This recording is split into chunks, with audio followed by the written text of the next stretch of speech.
You ever hear a story so strange, it just doesn't add up? A 4-year-old boy disappears from his own backyard, and 5 weeks later, there's still nothing. No footprints, no clothing, no sound. It's like the earth just opened up and swallowed him. This is the case of Gus Lamont, a little boy from Oak Park Station, a remote sheep farm in South Australia. On September 27, 2025, around 5 p.m., Gus was playing near his family's house when he vanished.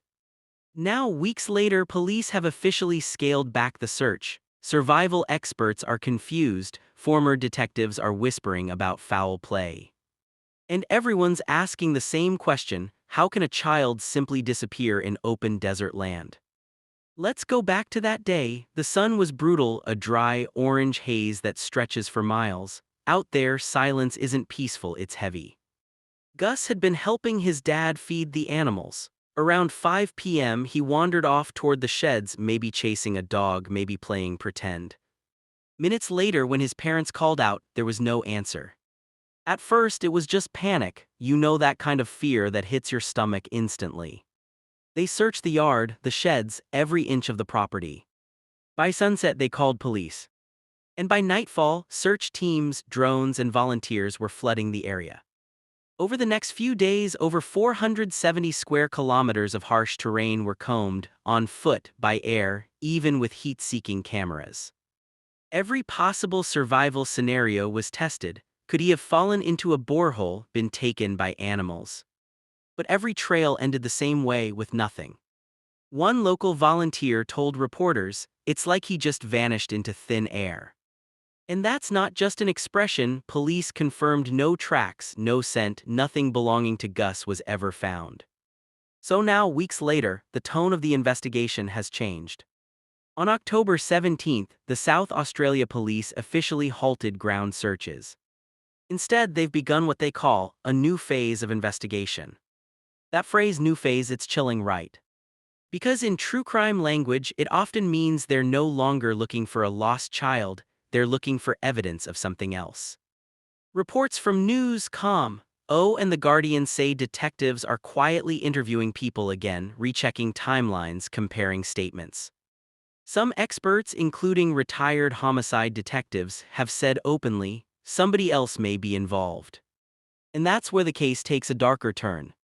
Because if Gus didn't just wander off, then someone somewhere knows exactly what happened to him. At first, everyone thought this would just be a rescue story.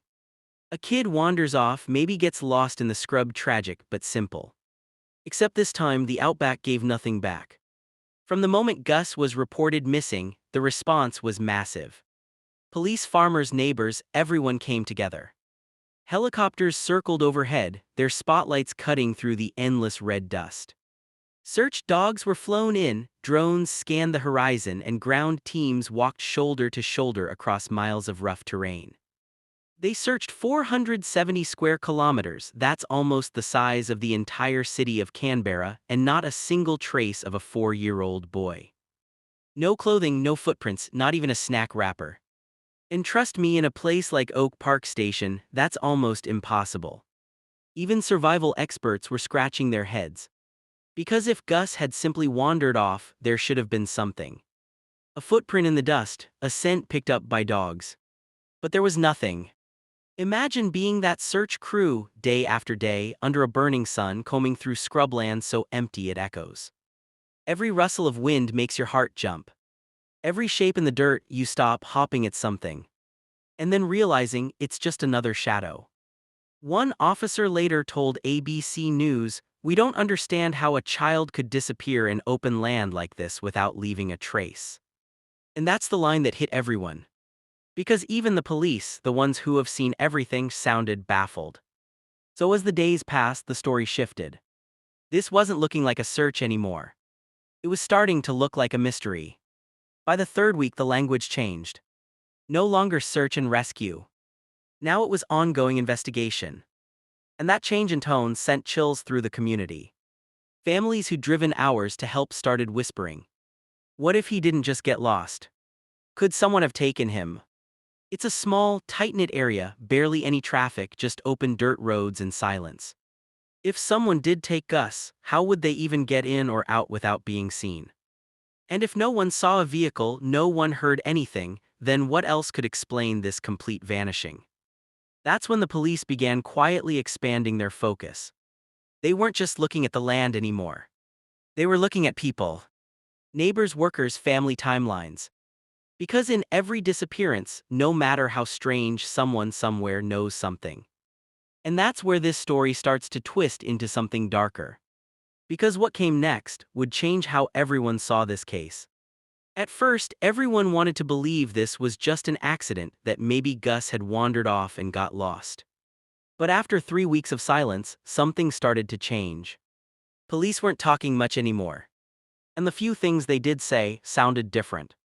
Less hopeful, more careful. On October 17th, South Australia police officially ended the ground search for Gus Lamont. They said they'd completed the latest phase of operations, but the tone of that statement was heavy. You could feel it between the lines. They weren't looking for a missing boy anymore, they were looking for answers. Reporters started pressing for clarity. Was there any sign of foul play?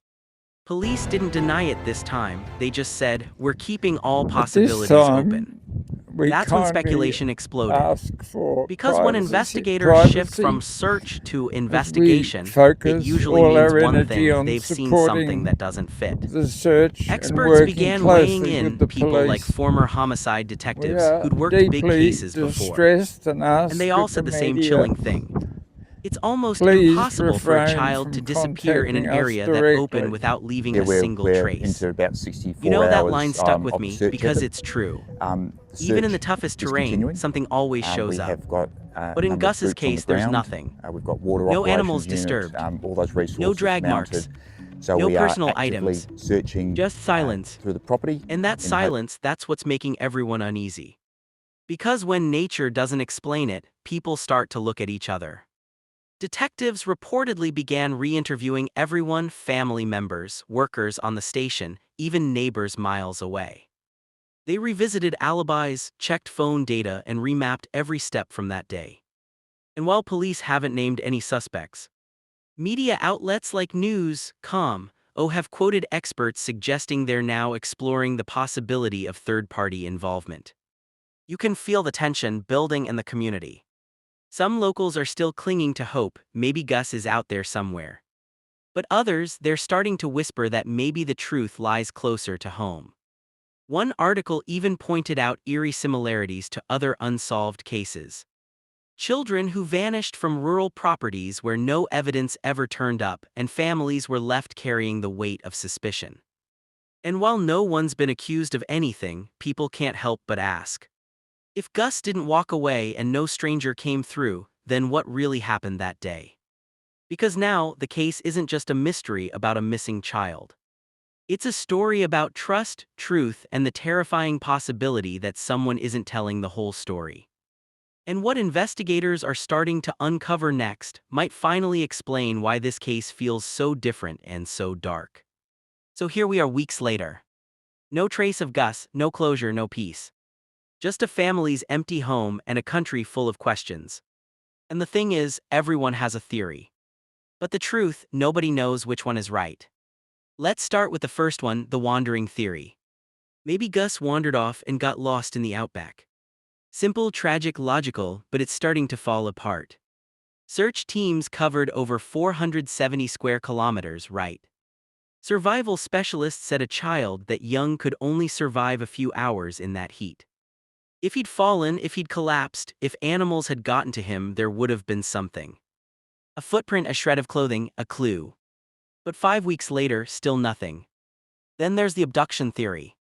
Some believe someone else, maybe a stranger, maybe someone familiar, took him. But Oak Park Station is miles from the nearest highway. There are no neighbors for kilometers, and no sign of a vehicle entering or leaving the area that day. So if that's true, whoever did it would have had to know the land and know exactly when to strike. And then there's the theory nobody wants to say out loud, the cover-up theory. That maybe something happened on that property, an accident, or something darker, and someone panicked. Now police haven't confirmed this. There's no evidence pointing to foul play yet. But when weeks go by with no trace, no evidence, and no answers, people's minds go there. Because we've seen it before, right? William Tyrrell, Cleo Smith, countless others where the line between truth and tragedy got blurry. Right now, South Australia police say the investigation is ongoing. They've stopped searching, but they haven't stopped looking. They're reviewing interviews, examining data, and calling in outside experts. And that tells us something. It means, in their minds, there's still a chance someone knows more than they're saying. And maybe that's the scariest part. Because somewhere out there, someone might be holding the key to what really happened to Gus Lamont. A 4-year-old boy. Gone in daylight. In a place so empty, his echo should have been the loudest thing for miles. It's been over a month now, and still no answers. No closure, no goodbyes. Just a silence that feels heavier every single day. So what do you think happened that afternoon on Oak Park Station? Did Gus really wander off, or is there something darker behind the silence? Let me know your thoughts in the comments. And if you found this story interesting, don't forget to subscribe, because this case is far from over. More shocking stories coming your way very soon.